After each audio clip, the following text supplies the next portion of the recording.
ಎಷ್ಟೋ ಸತಿ ಧ್ಯಾನ ಮಾಡಿದ್ರೆ, ಪ್ರಾರ್ಥನೆ ಮಾಡಿದ್ರೆ, ಸಾಧನೆ ಮಾಡ್ತಾ ಇದ್ದರೆ ಈ ರೀತಿ ಅನಿಸುತ್ತೆ,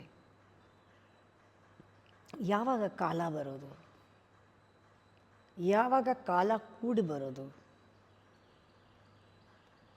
ಯಾಕೆ ಅವನು ಮುಚ್ಚಿಟ್ಟಿದ್ದಾನೆ, ಯಾಕೆ ಅವನು ತನ್ನನ್ನು ತಾನು ನನ್ನಿಂದ ಮುಚ್ಚಿಟ್ಕೊಂಡಿದ್ದಾನೆ, ಯಾಕೆ ಕಾಣ್ತಾ ಇಲ್ಲ, ಹೀಗೆ ಅನಿಸೋದು ಸಹಜ. ಆದರೆ ನಮಗೆ ಜ್ಞಾಪಕ ಇರಬೇಕು, ಅವನು ನಮ್ಮನ್ನು ಮರೆತಿಲ್ಲ, ಅವನು ನನ್ನನ್ನು ಮರೆತಿಲ್ಲ. ಅವನು ಸ್ವಲ್ಪ ಹಿಂದಕ್ಕೆ ಎಳಿತಾನೆ, ಒಂದೊಂದು ಸತಿ ಮುಂದಕ್ಕೆ ತಳ್ತಾನೆ, ಹಿಂದಕ್ಕೆ ಎಳೆದು ಅವನು ನಮ್ಮನ್ನು ಸುಮ್ಮನೆ ಇದ್ದಾನೆ ಅಂತ ನಾವು ನಂಬಾರ್ದು, ಅದನ್ನು ಸುಮ್ಮನೆ ಇದ್ದಾನೆ ಅಂತ ತಿಳ್ಕೊಬಾರ್ದು.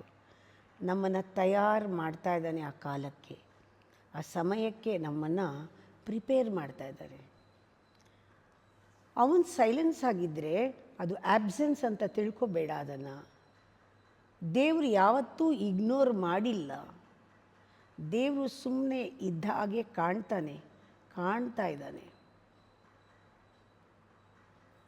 ನೀ ಕಣ್ಣು ಮುಚ್ಕೋ, ನಿನ್ನ ಮನಸ್ಸಿನಲ್ಲಿ ಅರಚಾಟ ನಡೀತಾ ಇದೆ, ಅದು ನಿಂತಾಗ ಅವನ ಧ್ವನಿ ಕೇಳತ್ತೆ.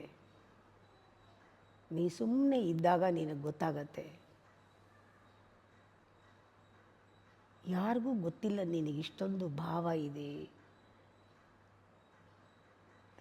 ಅವನು ಇನ್ವಿಸಿಬಲ್, ಅವನಿಗೆ ನೀನು ಈಗ ಸದ್ಯಕ್ಕೆ ಇನ್ವಿಸಿಬಲ್. ನೀನು ಒಳಗಡೆ ಕಂಡುಕೊಂಡ ತಕ್ಷಣ ಅವನು ನಿನಗೆ ಕಾಣಿಸ್ಕೋತಾನೆ. ಅದಕ್ಕೆ ಒಂದು ಸಣ್ಣ ಎವಲ್ಯೂಷನ್ ಆಗಬೇಕು, ಕಳಚಬೇಕು, ಅನಾವರಣ ಆಗಬೇಕು. ಕೊನೇ ಪದರ